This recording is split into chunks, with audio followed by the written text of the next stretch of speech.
ये लो, ये फ्रूट खाओ और अपना रोजा करो। अब ये कैसी बातें कर रही मैडम? आपको पता है मेरा रोज़ा चल रहा है और रोज़े में मैं पानी तक नहीं पी सकता।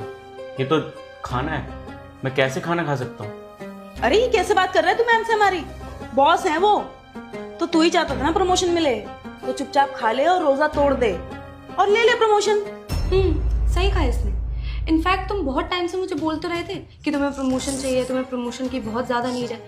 मैंने भी इस पे सोचा, फिर मैंने सोचा हाँ बात तो सही है, हार्ड वर्क तो करते हो तुम, तो प्रमोशन तुम्हें दे देते हैं। पर मुझे इस कंपनी के लिए एक बहुत ज़्यादा लॉयल एम्प्लॉय चाहिए था, तो उसके लिए तुम्हें ये फ्रूट खाना पड़ेगा। और अगर तुम ये खा लेते हो और अपना रोज़ा तोड़ देते हो तो जितना तुम बोलोगे उतनी तुम्हारी सैलरी कर दूँगी। देखिए मैं बस यही चाहता हूँ, जिस तरीके से आपके मज़हब की मैं इज़्ज़त करता हूँ ना, आप भी उसी तरीके से मेरे मज़हब की इज़्ज़त कीजिए।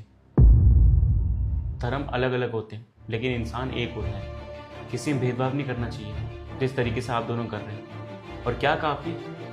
Loyalty test. आप अच्छे तरीके से जानती है, पिछले 7 साल से मैं इस कंपनी में काम कर रहा हूँ। 4 साल से आपके अब्बू जान के अंडर और 3 साल से आपके अंडर। आपको पता है आपके अब्बू जान ने आज तक मेरी कोई परीक्षा नहीं ली। उनको अच्छे तरीके से पता है कि इस कंपनी को मैंने 100% दिया है। उनको जब भी कोई ज़रूरत होती थी सबसे पहले आगे मुझसे पूछते थे, और उनके वक्त रहते हुए भी मैंने रोज़े रखे हों, लेकिन उन्होंने कभी मुझे ये नहीं कहा कि अपना रोज़ा तोड़ो और दिखाओ कि मुझे आप कितने लॉयल हो इस कंपनी के लिए। लेकिन आपके अंदर वो संस्कार था जिस तरीके से आपके अब्बू जान के अंदर थे, आपने पता नहीं कहाँ से सीख लिया। लेकिन बस मैं यही चाहता हूँ कि आप मेरे मज़हब की इज़्ज़त कीजिए, मैं भी आपके मज़हब की बहुत इज़्ज़त करता हूँ। अरे ये सबसे कुछ नहीं होता। सबसे बड़ी चीज़ जो होती है ना वो इंसान का कर्म होता है, जो कि सबसे ज़्यादा इंपॉर्टेंट होना चाहिए। और तुम्हारा है इस कंपनी में जॉब करना। समझ में आ रही है? मैडम एक छोटी सी बात बताता हूँ आपको। जब एक बच्चा पेट में होता है ना, तब उसको अल्लाह ताला खाना देते हैं आर्नल के थ्रू, और जब वो इस धरती पे आ जाता है तो वो आर्नल काट दिया जाता है, यानी कि उसका जो जरिया था खाना खाने का उसे। लेकिन अल्लाह ताला उसका पालन पोषण बंद नहीं करते।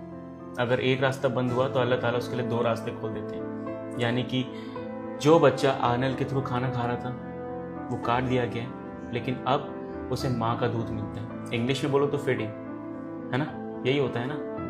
तो 6 महीने तक उसको माँ का दूध मिलता है, उसी से उसका पालन पोषण किया जाता है। और जब बच्चा 2-2.5 साल का यानी कि खेलने कूदने की उम्र हो जाती है, तब उसको अलग अलग तरीके से भोजन मिलता है। यानी कि पहले एक रास्ता था, फिर 2 रास्ते हुए, फिर